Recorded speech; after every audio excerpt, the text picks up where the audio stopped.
রানীগঞ্জে 60 নম্বর জাতীয় সড়কের ধারে দিনে দুপুরে সেনকো গোল্ডে ঘটে গেল ডাকাতির ঘটনা। সোনার দোকানে ভয়াবহ ডাকাতি রুখতে চলল পুলিশের লাগাতার গুলির লড়াই।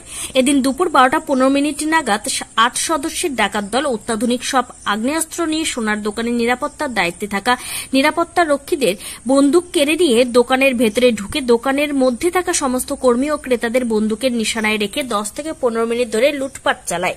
এই ডাকাতির ঘটনা বুঝতে পেরে বাইরে থাকা পুলিশ ডাকাত দলের কয়েকজনের উদ্দেশ্যে গুলি ছুড়তে থাকলে পাল্টা ডাকাত দলের পক্ষ থেকেও লাগাতার গুলি ছোড়া হয়। এই ঘটনায়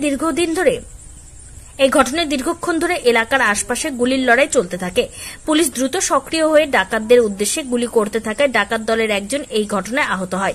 যদিও দ্রুত গতিতে তারা বাইক নিয়ে এলাকা ছেড়ে চম্পট দেয়। এই ঘটনায় দোকানের মধ্যে থাকা বেশ কিছু সোনার গয়না ডাকাত দল লুট করে নিয়ে গেলেও একটা থলি ভর্তি সোনার গয়না তারা নিয়ে যেতে সক্ষম হয়েছে বলেই এই মুহূর্তে জানা গেছে। তবে ডাকাত দল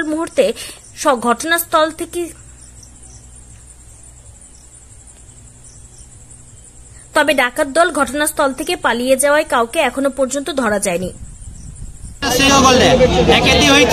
ভিতরে ওর গার্ডে বন্দুক কেড়ে নিয়েছে, তারপর অফিসার ওখান দিকে ফায়ারিং করছিল। অফিসার মহল ফায়ারিং করেছে, অনেক ফায়ারিং করেছে অফিসার। ওদিকে ফায়ারিং ওরা 7 জন আছে, অফিসার একজন ফায়ারিং করছিল।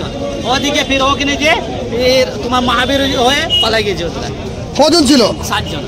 কতগুলো গুলি করেছে? তবু অনেক গুলি করেছে। কি নাম তোমার? মোহন পণ্ডিত।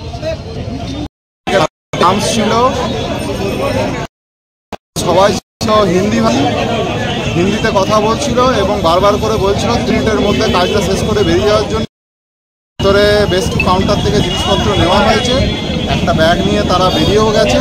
এনকাউন্টার হয়েছে, এখানে 8-10 রাউন্ড ফায়ারিংও হয়েছে, তার মধ্যে পুলিশ ঢুকেছে। এবারে দেখুন ভেতরে কি অবস্থা। পুলিশের সঙ্গে কি সংঘর্ষ হয়েছে? পুলিশের সাথে সংঘর্ষ হয়েছে। তো পুলিশের কোনো আহত হয়েছে না? পুলিশের কোনো আহত হয়নি। যারা ডাকাতি করতে এসেছিল তাদের মধ্যে একজন আহত হয়েছে, তার রক্ত ছাপ আপনারা এখানে দেখতে পাবেন। তো কি তারা কি ডাকাতি করতে সক্ষম হয়েছে? কিছু জিনিস নিয়ে গেছে। তো আপনি কি সেই সময় কোথায় ছিলেন? আপনি কাউন্টারের ভেতরেই ছিলাম।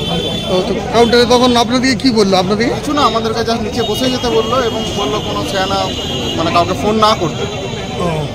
ঠিক আছে, বাস ওইটুকু বলে মিনিট 3-4 টাইমের মধ্যে যা হওয়ার ঘটেছে। মানে পুলিশ শেষ মুহূর্তেই চলে এসছে? পুলিশ তার মধ্যে ঢুকে গেছে। কি নামটা আপনার? আমার নাম শিবাশিস ভট্টাচার্য।